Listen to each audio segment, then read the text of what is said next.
Oke, kemudian yang keenam ya, ini selalu bicara kebaikan.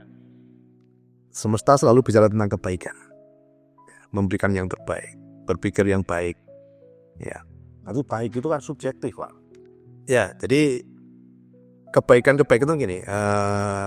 Kita selalu ya bahasa yang mudahnya berpikir positif lah, melakukan hal yang positif, Cara yang baik, berpikir. Coba dari berpikir dulu, berpikir yang positif, berkata-kata yang positif, berperasaan yang positif, ya, berperilaku yang positif, ya udah otomatis hasilnya nanti positif. Gitu. Nah, orang-orang yang sudah ada kemurahan dalam hatinya, dia sudah tidak khawatir lagi, dia sudah tidak takut lagi, ya. Dia sudah tidak berpikir tentang egonya, karena kemurahan hati tadi itu justru sebagai sarana untuk aliran-aliran keberkahan itu terus mengalir tadi. Atau nanti tadi kan berpikir tentang kebaikan, berkata tentang hal yang baik, berperasaan baik, berperilaku baik, hasilnya pasti baik kan itu. Maka lakukan yang disebut kebaikan. Nah, seringkali banyak orang itu kadang orang tahu kebaikan tapi dia tidak melakukan, itu juga tidak selaras dengan semesta. Nah, kebaikan ini berupa tindakan gitu. Karena banyak orang sebenarnya tahu itu kebaikan tapi banyak orang tidak mau melakukan. Jadi dia udah berpikir tentang kebaikan tapi actionnya enggak gitu loh. Betul. Hanya berhenti di pikiran aja. Gitu. Dia tahu berbuat baik tapi dia tidak lakukan gitu loh. Jadi orang diam saja pun itu juga nggak selaras dengan semesta. Ya, berdampak. Ya, banyak orang kan lupa kan saya tidak ngapa-ngapain. Terus itu karena kamu tidak ngapa-ngapain itulah kamu tidak berdampak dalam hidupmu kan itu kan. Kamu udah berpikir baik tapi kamu nggak ngapa-ngapain kan itu. Nggak cukup banyak berpikir baik kan gitu.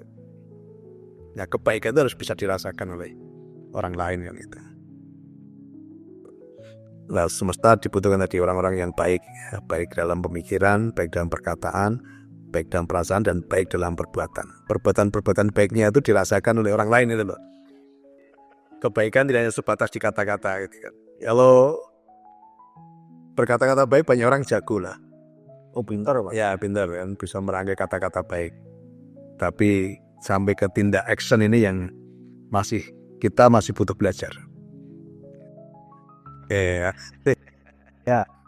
sudah mendengar sendiri dari Pak Niko. Mumpung awal tahun, mari berlomba untuk menjadi orang yang selaras dengan semesta. Karena ini masih Januari, masih ada 360 sekian hari lagi ya, untuk kita terus berproses dan belajar menjadi manusia yang baik, menjadi manusia yang selaras. Dan kalau sudah selaras, itu pasti berkah. Pasti ya mengalami kasih dan keberkahan Tuhan yang tanpa batas. Ini tanpa batas loh. Ya. Lah seringkali kita terpotong, manusia itu kan penuh keterbatasan.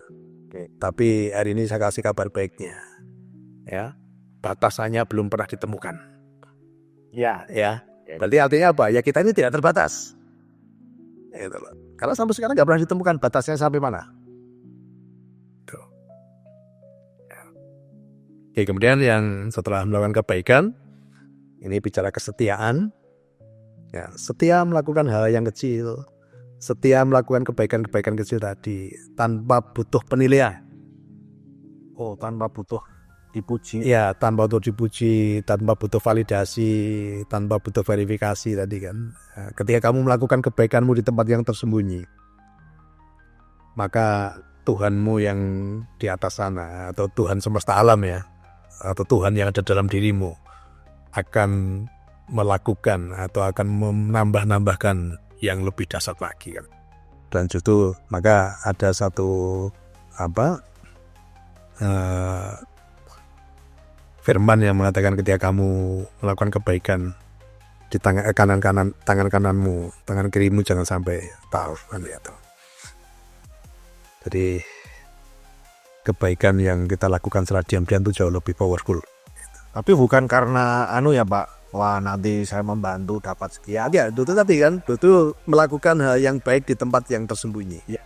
Ya, tadi kan, jadi justru tidak perlu validasi tadi, dan tidak perlu harapan apa, tidak dagang.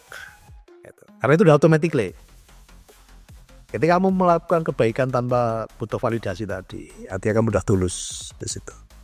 Kebaikan yang tidak perlu pujian, kebaikan yang tidak perlu divalidasi oleh orang lain.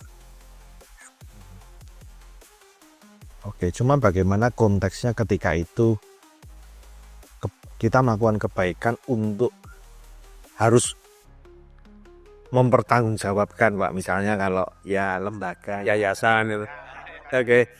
Ya itu kecuali ini ya. Artinya tapi diniati aja bahwa ini ya diniati aja bahwa ini kita lakukan dengan dokumentasi bukan untuk kami supaya nanti dapat simpati dari orang supaya orang nyumbang ke kita, enggak gitu loh.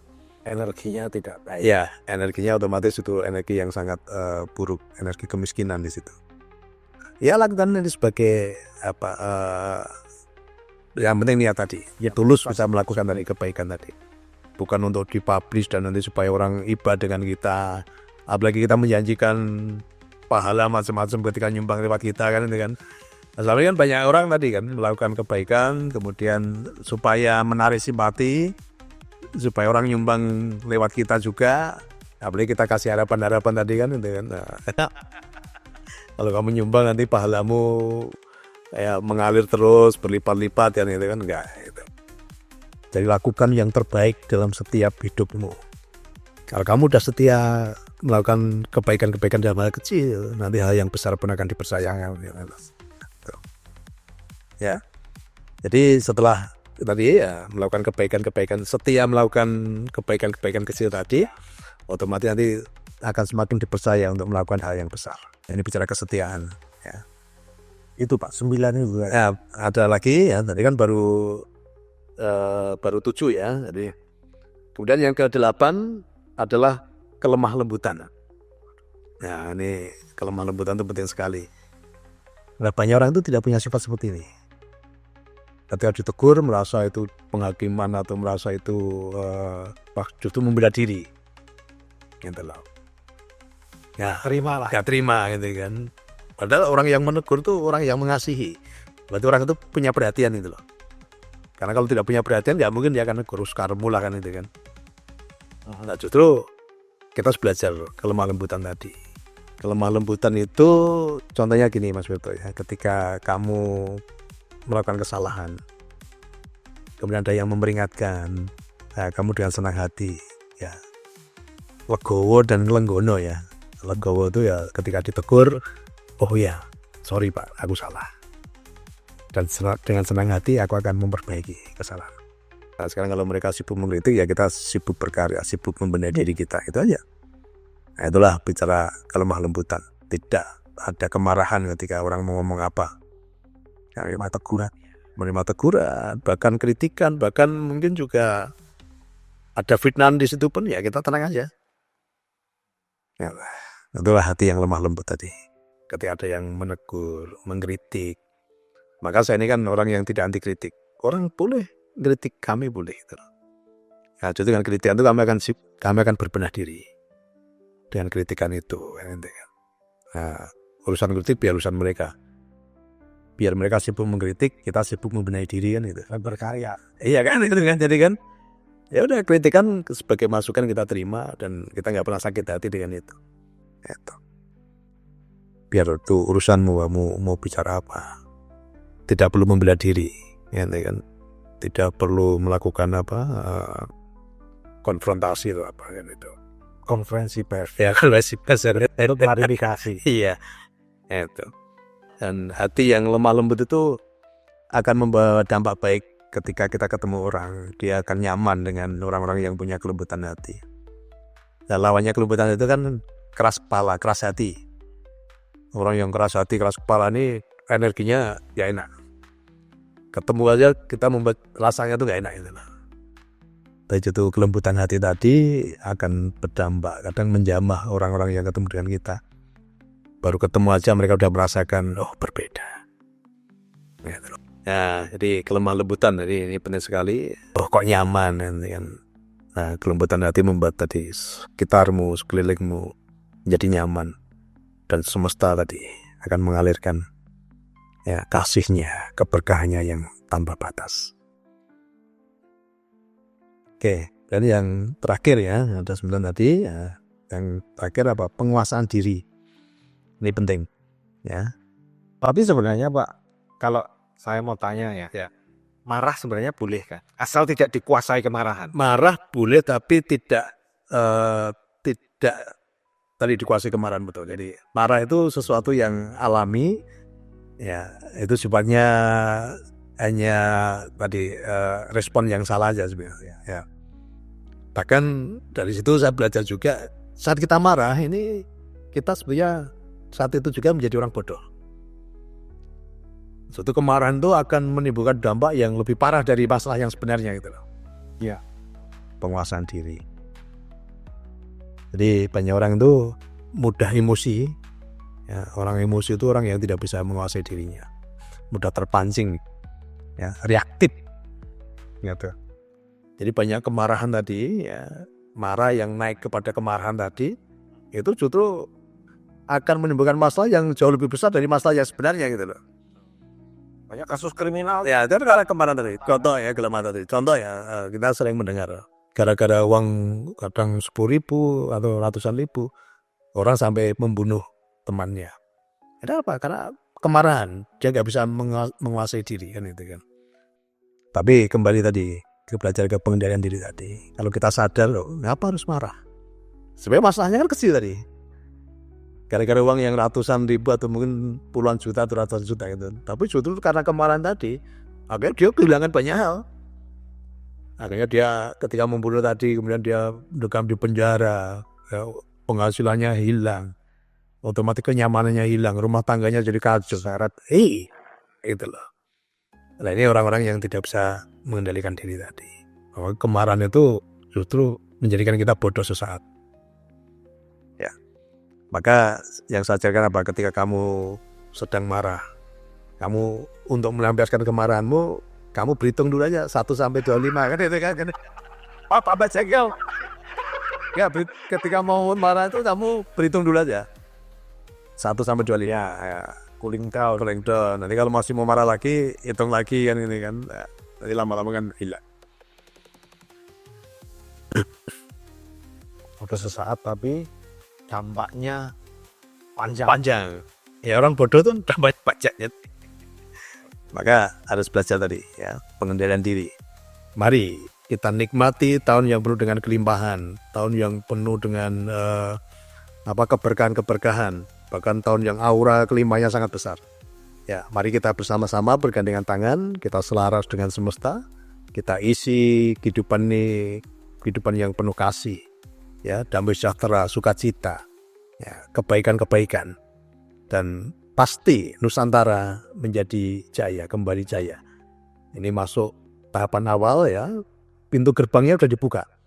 Tinggal bagaimana kita mengisinya tadi. Kita selaras dengan semesta tadi.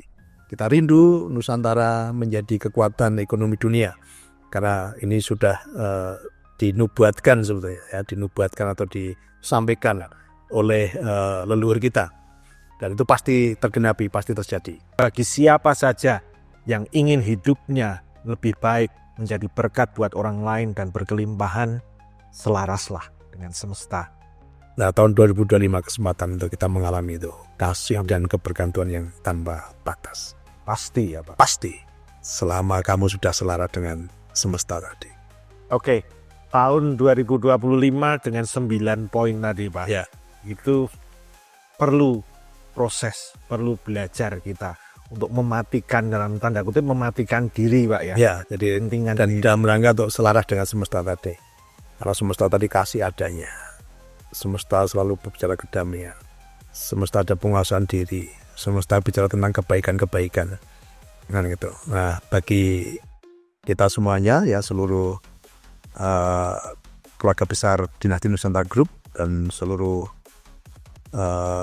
warga Indonesia, warga Nusantara, ayo, ketika kita sudah selaras dengan semesta, semesta pasti ya menyediakan kasih dan keberkahannya yang tanpa batas.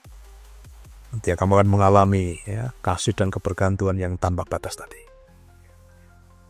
Hal yang besar pasti terjadi. Kelimpahan pasti terjadi. Suke bareng, happy bareng Nusantara Jaya.